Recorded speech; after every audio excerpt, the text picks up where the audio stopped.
তার মূলের কারণ সেটা সময় আমি ফলো করি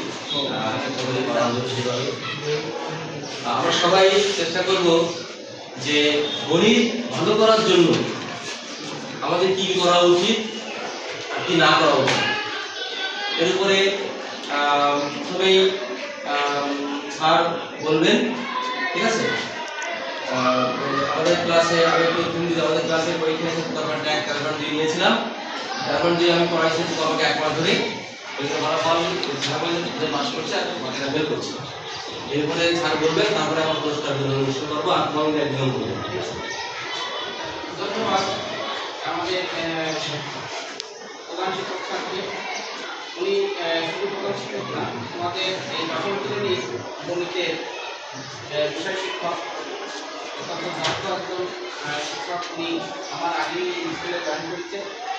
আমি যখন 2004 সালে জয়েন করি তখন থেকেই মানে অ্যানিমেশন সরাসরি পরিচয় ছিল না, কিন্তু শুনতাম যে একজন ভালো মানের একজন শিক্ষক আমাদের স্কুলে আসতো।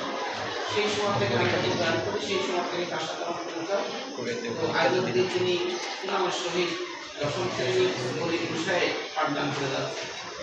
তার একটা দিক সবচেয়ে ভালো লাগে, তিনি বিভিন্ন সময় প্রত্যেক অধ্যায় শেষে একটা এক্সাম নেন এবং এক্সামে আর একটা ভালো দিক হচ্ছে আমাদেরকে উৎসাহিত করে পুরস্কারের মাধ্যমে, যেটা যদি মনে হয় একেবারে।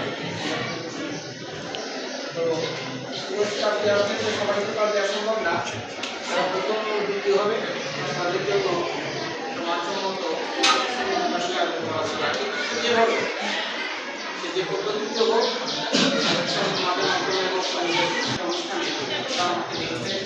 তো এখানে শুধু ভালো কথা বললেই না, কথা সারও দিই না, আমি কোথায় করি আমাকে একটু দেখাই দিই। বেশিরভাগ স্টুডেন্টরা ফেস করেছে, আপনি একজন আসলে যারা একটু ভালো কিন্তু আমি তোমাদেরকে বলবো 13.1 এবং 2 কথা বলবো, তোমরা এক ভালো করতে। আমি সেই আপনাদের তাদের কাছে সবাই নতুন যেভাবে করলাম আরও মানুষ দেখালাম, এই আশাবাদ ব্যক্ত করে আমি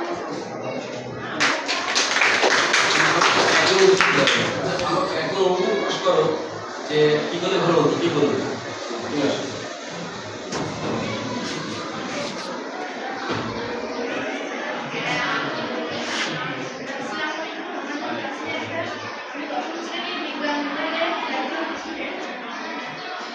আমাদের গণিত 13.2 চ্যাপ্টারে আমাদের স্যার জানতে করেছেন খুবই ভালো করে, কিন্তু আমরা নিয়মিত উপস্থিত না থাকার কারণে আমাদের পরীক্ষাটা একটু খারাপ হয়েছে।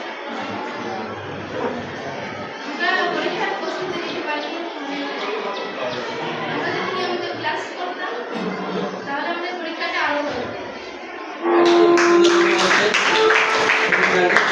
আচ্ছা, আমি একটু বলি যে স্যারের কাছ থেকে আমার আসলে থাকবে হলো গ্রাউন্ড প্লে, তোমার কাছে আসলে ঠিক আছে? অবশ্যই তুমি এবার পুরস্কারটা আমাদের স্কুলের গণিত শিক্ষক মিলন বিশ্বাস প্রথম পুরস্কার তুলে দিবে।